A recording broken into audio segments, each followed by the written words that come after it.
ఇంకో ప్రశ్న కూడా ఇదే పెద్ద మనిషి చంద్రబాబు నాయుడిని అడిగా.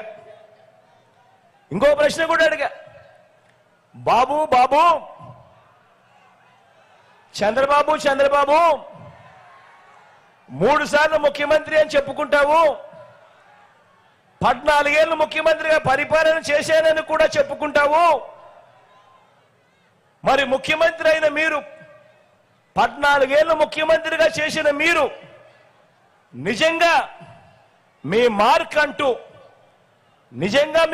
అంటూ గ్రామంలో కానీ, పేదల గుండెల్లో కానీ, సామాజిక వర్గాల్లో కానీ, అభివృద్ధిలో కానీ ఆ పేదలకు మంచి చేసి చూపించి ఉంటే, ప్రజలకు ఏమైనా మంచి చేసి ఉంటే, మరి నీకు 3 పార్టీలతో పొత్తెందుకయ్యా చంద్రబాబు అని నేను అడుగుతా ఉన్నాను.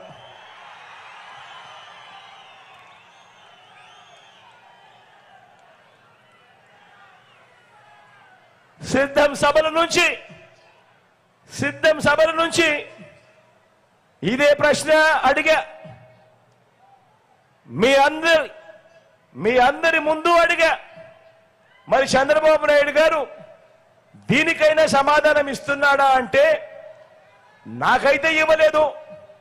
మరి మీకేమైనా ఇచ్చాడా అని అడుగుతా ఉన్నాను.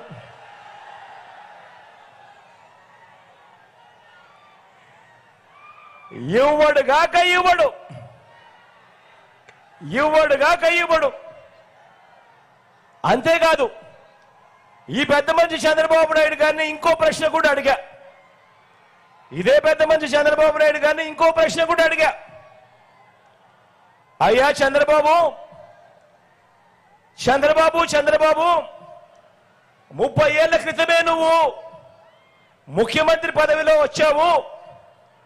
వెన్నుపోట్లు పొడిచో, తడిగుడ్డతో గొంతు కోసో, కుట్రలు చేసో, కుతంత్రాలు చేసో, లేదా పొత్తులు పెట్టుకోనో, లేదా నీ ఎల్లో మీడియాలో అబద్ధపు వార్తలు ప్రచారం చేయించుకోనో, ఏదోలా మొత్తానికి 30 ఏళ్ల క్రితమే నువ్వు ముఖ్యమంత్రి అయ్యావు కదయ్యా.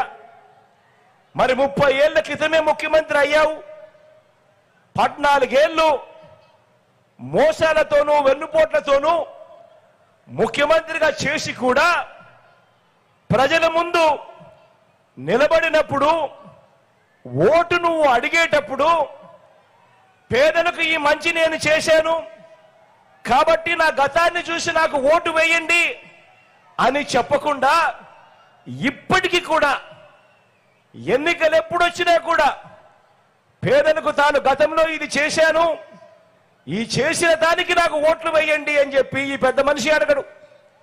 ఇప్పుడు కూడా ఎన్నికలు వచ్చేసరికి ప్రజలను మభ్యపెడుతూ జనం ముందుకు వస్తాడు. నేను అది చేస్తాను, నేను ఇది ఇస్తాను అని తన గతం గురించి చెప్పడు. కానీ ప్రజలను మభ్యపెట్టే కార్యక్రమంగా నాకు ఓటేస్తే నేను కేజీ బంగారం ఇస్తాను, నాకు ఓటేస్తే నేను ఇంటింటికి బెంజ్ కారు కొనిస్తాను, నాకు ఓటేస్తే ముఖ్యమైన హామీలు ఇస్తాను, నాకు ఓటు వస్తే సూపర్ 6 సూపర్ 7 అని ఇలాంటివి మాట్లాడతాడే. కానీ నేను ముఖ్యమంత్రిగా 14 ఏళ్ళు పరిపాలన చేశాను, ప్రతి పేదవాడిలోనూ గుడి కట్టుకునేట్టుగా, ప్రతి పేదవాడి గుండెల్లో గుడి కట్టుకునేట్టుగా ఆ పేదవాడికి నేను ఈ మంచి చేశాను, ఈ మంచి స్కీము తెచ్చాను, దీన్ని చూసి నాకు ఓటు వేయండి అని చెప్పి ఏ రోజు అనడు ఈ పెద్ద మనిషి చంద్రబాబు నాయుడు గారు.